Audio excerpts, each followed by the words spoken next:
um, you're actually watching this therapy session, right? Right. And you see this problem, this lifelong problem, just kind of disappear, like in minutes. And there's no jargon, no rituals, nothing like that. It's really kind of wild.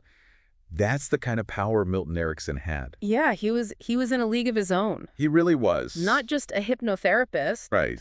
but this master of communication. Yeah, like he could see right into your mind almost. Exactly, like a detective of the unconscious mind. Yeah, and that's what we're diving into today with a really fascinating case study, a recording of a live hypnosis session. And this recording is, well, it's special, actually. It captures Erickson before an illness affected his speech. Oh, wow. So we're seeing him at, like, the height of his powers. So we get to see the techniques in action, pure, wow.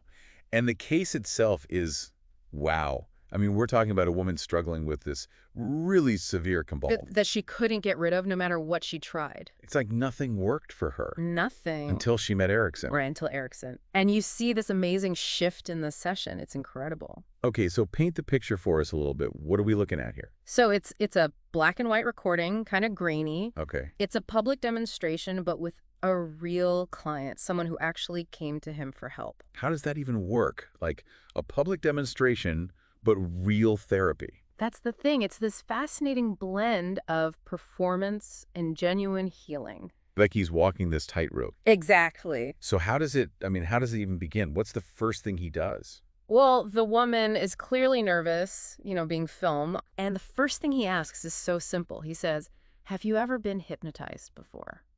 Seems like small talk, just breaking the ice. You see, that's the thing about Erickson, always working on multiple levels. Oh, here we go. I love this. He's not just making conversation. He's tapping into something really powerful, her existing memories of being hypnotized. It's called revivification. So instead of starting from scratch, it's like he's reawakening something she's already familiar with. Exactly. Like, remember that hypnotic state? Let's go back there. Wow, that's smart. So he's able to, 1, address her problem, but also 2, deepen the trance, all at the same time. It's like a 2-for-1 deal. Exactly. And it really highlights how Erickson viewed hypnosis. How so? It wasn't about putting you to sleep, but more like guiding you to this heightened state of awareness, being open to suggestion. Okay, so he's got the session rolling. What's next? Does he pull out a pocket watch? Like, what's the classic image? No pocket watch. He does something that seems, well, very simple on the surface. Okay. He lifts her arm up and induces catalepsy. Meaning her arm's stuck, right? Oh, yeah. Stiff, unmovable. Right. Classic hypnosis stuff. Right. But with Erickson, there's always another layer. There's got to be more to it. Oh, absolutely. Let's do it. This cataleptic arm, it becomes this powerful metaphor for her compulsion. I see where you're going with this. It represents this thing she feels powerless over, something beyond her control. Like her internal struggle is playing out right there in front of us. Yeah. Exactly. He's working with the arm, but he's really speaking to the root of the problem, using the language of her unconscious mind. And he's doing all this while being so casual. Oh, yeah. Like just having a conversation. He's amazing to watch. He'll even use techniques like echoing. Where he repeats her words back to her, but in a way that deepens the connection. Interesting. And all the while, he's watching her so closely, especially her eyes. What's he looking for there? He's looking for those unconscious moments. What? Tiny signals, little flickers in her eyes, changes in her breathing, things most people wouldn't even notice. Wow, so he's like a detective looking for these little clues. Exactly. He tells her at one point, all the way encouraging her to go deeper. Okay. And here's the thing. He waits. He doesn't rush. He's patient. So patient. He's waiting for her unconscious to respond, even if it's subtle. Like he's saying, take your time. I'm right here with you. Exactly. Because real change, lasting change, it takes time. It's not a light switch. No, it's not about forcing it at all. He was such a master of that collaboration. Like, he wasn't fighting the unconscious mind. He was working with it. Absolutely. He understood it better than almost anyone. So he's got her in this deep state. What does he do with it? This is where it gets really interesting. Oh, you have no idea. And we'll dive into that right after this. All right. So we left off with our patient in this deep trance, arms still locked up, and Erickson, he starts to bring her out, right? He does, but it's interesting how he words it. Oh. He says, "Come back to me," like implying that a part of her is staying put, still under... Still in that trance state. Exactly. And I'm guessing that's what happens. Yeah. She opens her eyes, seems present, and then that's when it hits her. She can't move it. She's like, I can't get my arm down. And Erickson, he's got this look, like a mix of curiosity and knowing. And he just asks, do you need your arm? Is it still asleep? Such a simple question, but man, it's brilliant, isn't it? Totally. He's not rushing to fix anything. He's just acknowledging her reality, keeping her engaged with the feeling in her arm. Right, right. Because remember, for Erickson, the body, it was like this gold mine of information. It's like he's saying, your body's trying to tell you something, let's listen. Exactly. And then this is the turning point, the part that makes this session legendary. Erickson, he tells her to wake up all over. Like, everything should be alert now, but the arm stays frozen. Stays put. Cataleptic. And she tells him this, and he just, with this little grin, says, you know your arm is part of all over. It's so simple, like a throwaway line, but in her mind, that must be huge. It's genius, really. He shifted the problem, not removed it, but moved it.